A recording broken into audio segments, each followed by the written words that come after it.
అందుకనే ఇప్పుడు రాష్ట్రంలో 123 మున్సిపాలిటీస్ ఉంటే 123 మున్సిపాలిటీస్లో అక్కడ ఉన్న మున్సిపాలిటీస్ కావచ్చు, అథారిటీస్ కావచ్చు, అర్బన్ అథారిటీస్ అందరికి ఇచ్చిన ఇన్స్ట్రక్షన్ ఏంటంటే ప్రజలకు అవసరమైన బేసిక్ ఇన్ఫ్రాస్ట్రక్చర్ని కంప్లీట్ చేయాలి.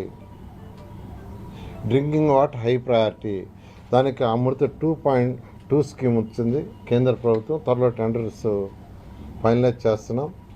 దాని ద్వారా ప్రతి ఇంటికి రాబోయే 3 సంవత్సరాల్లో ట్యాప్ కనెక్షన్ ఇస్తాం. స్వచ్ఛమైన వాటర్, సర్ఫేస్ డ్రాయింగ్ వాటర్, అది భూమిలో నుంచి బోరేసి కాదు. బోరేసి తీయటం వల్ల వర్షాకాలంలో ఆ బోర్లోకి చుట్టుపక్కల ఉన్న వాటర్ పోవటం వల్ల ఇన్ఫెక్షన్స్ వస్తున్నాయి. అందుకని సర్ఫేస్ వాటర్, నదులలో నుంచి చెరువుల్లో నుంచి సర్ఫేస్ వాటర్ తీసుకొని దాన్ని ట్రీట్ చేసి ఇవ్వాలని ముఖ్యమంత్రి గారు ఆదేశించారు. అది అమృత్ 2.0 కేంద్ర ప్రభుత్వం, రాష్ట్ర ప్రభుత్వం, మున్సిపాలిటీస్ ముగ్గురు యొక్క ఫండ్స్తో అది చేస్తూ రాబోయే 3 సంవత్సరాల్లో ప్రతి ఇంటికి ట్యాప్ కనెక్షన్ ఇవ్వబోతున్నాం. ఈ అమృత స్కీము ఇప్పుడుది కాదు, గత ప్రభుత్వంలో ఎప్పుడో కేంద్ర ప్రభుత్వం శాంక్షన్ చేస్తే వాళ్ళు ఫస్ట్ ఇన్స్టాల్మెంట్ ఇస్తే స్టేట్ మ్యాచింగ్ ఇవ్వక అది ఆగిపోయింది. 8,500 కోట్ల రూపాయలు. అది అంతా ఇంత కాదు. నిజంగా 8,500 కోట్లు కనుక ఖర్చు పెట్టుంటే ఈరోజు రాష్ట్రంలో ఉన్న ప్రతి ఇంటికి ట్యాప్ కనెక్షన్ ఉండేది. ఫస్ట్ ఇన్స్టాల్మెంట్ వాళ్ళు ఇచ్చారు, మ్యాచింగ్ స్టేట్ గవర్నమెంట్ ఇవ్వాల, అది వాడేశారు, ఆ ప్రాజెక్ట్ ఆగిపోయింది. దాంట్లో చాలా చక్కగా పెట్టారు. అదేవిధంగా 2019 ఫిబ్రవరి నెలలో, అంటే నేను అప్పుడు మంత్రిని, అప్పుడు ఏషియన్ ఇన్ఫ్రాస్ట్రక్చర్ ఇన్వెస్ట్మెంట్ బ్యాంక్ ద్వారా 5,350 కోట్లు శాంక్షన్ ఇచ్చాం. అది కూడా డ్రింకింగ్ వాటర్కే. ఆ ప్రాజెక్ట్ కంప్లీట్ అయిపోయినా చక్కగా ప్రతి ఇంటికి వాటర్ వచ్చింది. అది వాళ్ళు ఏషియన్ ఇన్ఫ్రాస్ట్రక్చర్ ఇన్వెస్ట్మెంట్ బ్యాంక్ కూడా ఫస్ట్ ఇన్స్టాల్మెంట్ ఇచ్చారు. రాష్ట్ర ప్రభుత్వం దానికి మ్యాచింగ్కి వదిలేసింది. అంటే గత రాష్ట్ర ప్రభుత్వానికి ప్రయారిటీ లేదు. ప్రజలు ఒక దగ్గర ఇల్లు కట్టుకున్నారంటే వాళ్ళు ఏమడుగుతారు, ఆ ప్రయారిటీ లేదు. అందుకనే 8,500 కోట్లు వచ్చిన ప్రాజెక్ట్ని వదిలేశారు, 5,350 కోట్ల ప్రాజెక్టు వదిలేశారు. మళ్ళీ ఈ ప్రభుత్వం రాగానే ఈ యొక్క ఏదైతే ప్రాజెక్టులు ఉండే ఆ ప్రాజెక్టులు రివైజ్ చేయించాము. ఏషియన్ ఇన్ఫ్రాస్ట్రక్చర్ ఇన్వెస్ట్మెంట్ బ్యాంక్ అనేది 5,350 కోట్లు మన జూన్కి అయిపోయింది. టైం గత జూన్కి అయిపోయింది, క్లోజ్ అయిపోయింది. మళ్ళా ముఖ్యమంత్రి గారు కేంద్రంతో మాట్లాడి దాన్ని రివైజ్ చేయించారు. దాన్ని కూడా ఈ నెలలో ఫైనలైజ్ చేస్తున్నాం. అదేవిధంగా స్వచ్ఛ భారత్ కింద 3,000 కోట్లు శాంక్షన్ చేసి కేంద్ర ప్రభుత్వం ఫస్ట్ ఇన్స్టాల్మెంట్ 250 కోట్లు ఇస్తే రాష్ట్ర ప్రభుత్వం దానికి మ్యాచింగ్ ఇవ్వాలంటే ఇవ్వక అది కూడా ఆగిపోయింది. దాన్ని కూడా ఇప్పుడు రివైజ్ చేసి అన్ని మున్సిపాలిటీస్కి ఈరోజు మున్సిపాలిటీలో ఉన్న చెత్త లెగసీ 123 మున్సిపాలిటీస్లో 85 లక్షల టన్నుల చెత్త మిగిలిపోయింది. ఇది సర్ఫేస్ లెవెల్కి.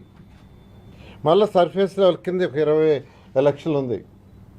ముఖ్యమంత్రి గారు గత అక్టోబర్ 2వ తేదీ మచిలీపట్నంలో స్వచ్ఛాంధ్ర స్వచ్ఛ భారత్ యొక్క మీటింగ్ జరిగేటప్పుడు శనివారం నాకు ఆదేశించారు, మంత్రి గారు మీకు ఆదేశిస్తున్నాను 2025 అక్టోబర్ 2వ తేదీకి 85 లక్షల లెగసీ చెత్తని తరలించాలంటే నిన్నటి వరకు 73 లక్షలు తరలించారు అధికారులు. 73 లక్షలు పూర్తి అయిపోయింది. రేపు అక్టోబర్ 2వ తేదీకి 85 లక్షలు పూర్తి చేస్తున్నాం. చెత్త పన్ను వేశారు, ప్రజల మీద కలెక్ట్ చేశారు, చెత్త మిగిలిచ్చేసిపోయారు 80 లక్షల చెత్త. అంటే గత ప్రభుత్వానికి ప్రయారిటీ లేదు.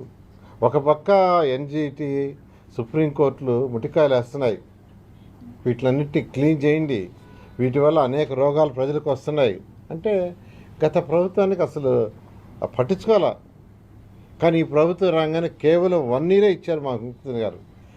నాకు ముఖ్యమంత్రి గారు 1 ఇయర్లో క్లియర్ చేయాలని ఆదేశించారు. దాని ప్రకారం టెండర్లు పిలిచాం. ఎంతో వేగవంతంగా రోజుకి 65,000 టన్నుల లెగసీని బయటకు పంపించే మిషన్లు వచ్చేస్తున్నాయి. రేపు అక్టోబర్ 2వ తేదీకి ఎటువంటి పరిస్థితుల్లో కూడా 85 లక్షలు పూర్తి చేయడం జరుగుతుంది. ఆ తర్వాత గ్రౌండ్ కంటే కింద 1 అడుగు 2 అడుగులు 3 అడుగుల్లో ఎంత ఉందో డ్రోన్ల ద్వారా సర్వే చేసి దాన్ని కూడా డిసెంబర్ 31 పూర్తి చేయాలని ముఖ్యమంత్రి గారు ఆదేశించారు. ఆ విధంగా చేసి పరిశుభ్రమైన నగరాలుగా చేస్తున్నాం. మరొకటి, ఈరోజు ఈ రాష్ట్రంలో దాదాపు 7,000 టన్నుల చెత్త ప్రతిరోజు వస్తుంది. 123 మున్సిపాలిటీస్లో 7,000 టన్నులు. డెవలప్డ్ కంట్రీస్ చాలా స్టడీ చేశాను నేను. చైనా కావచ్చు, రష్యా కావచ్చు, జపాన్ కావచ్చు, సింగపూర్ కావచ్చు, మలేషియా కావచ్చు, అష్కాబాద్, ఆస్టానా, వాటిల్లో ఎలా చేస్తున్నారంటే మెజారిటీ కంట్రీస్లో వేస్ట్ ఎనర్జీ ప్లాంట్స్ వాడుతున్నారు. వచ్చిన చెత్తను తీసుకుపోయి అక్కడ జనరల్ వేస్ట్ దాంట్లో వేస్తే దాంట్లో బర్న్ అయ్యి ఎలక్ట్రిసిటీ ప్రొడ్యూస్ అవుతుంది, మళ్ళీ ఎలక్ట్రిసిటీ వస్తుంది. అటువంటి 2014-19లో నేను మంత్రిగా ఉన్నప్పుడు ఈ రాష్ట్రానికి ముఖ్యమంత్రి కాదు 10 ప్లాంట్లు అనౌన్స్ చేశారు, 10 శాంక్షన్ చేశారు. 10లో మేము ఉన్నప్పుడే గుంటూరు, విశాఖపట్నం అడ్వాన్స్ స్టేజ్లో ఉంటే అవి 2 కంప్లీట్ అయినాయి. మిగతా 8 గత ప్రభుత్వం వదిలేసింది. ఎందుకంటే ఈరోజు గుంటూరు, విజయవాడ పరిసర ప్రాంతాల్లో రోజు వచ్చే 1,400 టన్నులు తీసిపోయి దాంట్లో వేస్తున్నారు. అక్కడ బర్న్ అవుతుంది, ఎలక్ట్రిసిటీ వస్తుంది. ఎక్కడ డంప్ యార్డ్స్ లేవు. విశాఖపట్నం పరిసర ప్రాంతాల్లో కూడా రోజు 1,400 టన్నులు ఆ యొక్క వేస్ట్ ఎనర్జీ ప్లాంట్లు వేస్తున్నారు. బర్న్ అయిపోతుంది, ఎలక్ట్రిసిటీ ప్రొడ్యూస్ అవుతుంది. ఎక్కడ డంప్ యార్డ్స్ లేవు. అలాంటి గత ప్రభుత్వం 10లో 8 వదిలేసింది.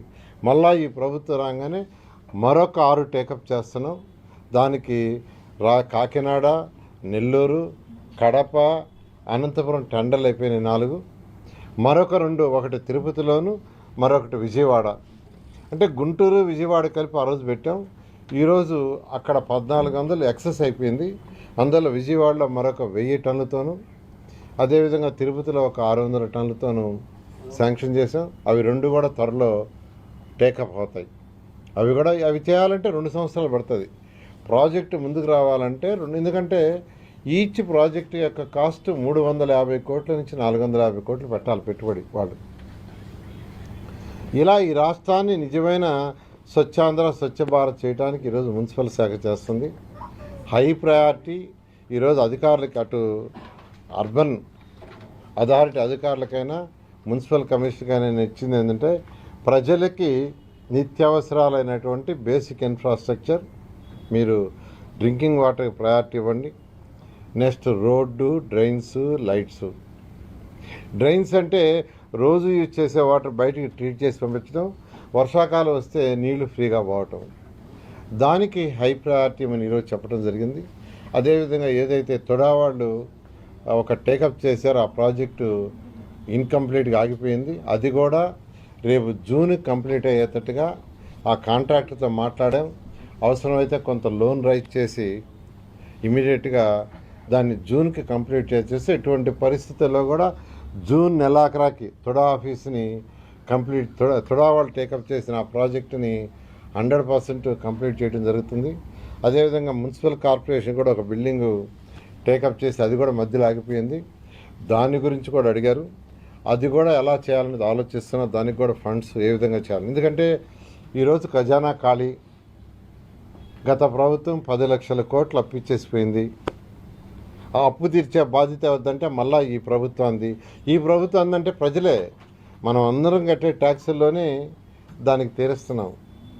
అట్ ది సేమ్ టైం ప్రజలకి ఎలక్షన్స్కి ముందు ఎన్డీఏ ప్రభుత్వం అనేక ప్రామిస్ చేసింది మేనిఫెస్టోలో. ఆ మేనిఫెస్టోలో ఒక్కొక్కటి తీరుస్తూ వస్తున్నాం. దాదాపు మెజారిటీ తీర్చాం. సూపర్ 6 ఏదైతే ఉన్నాయో మెజారిటీ అంటే పెన్షన్స్ 3,000 నుంచి 4,000 చేస్తా ఉన్నాం. వికలాంగులకు 6,000 చేసాం. అదేవిధంగా కిడ్నీ పేషెంట్స్ అంటే 10,000 చేసాం. బెడ్ మీదే ఉండి అటెండర్ సపోర్ట్ కావాల్సిందే 15,000 చేసాం. ఇవన్నీ డబ్బులుండి కాదు, మేనిఫెస్టోలో చెప్పాం, ప్రజలకు మాట ఇచ్చాం చేయాలనే ఉద్దేశంతో.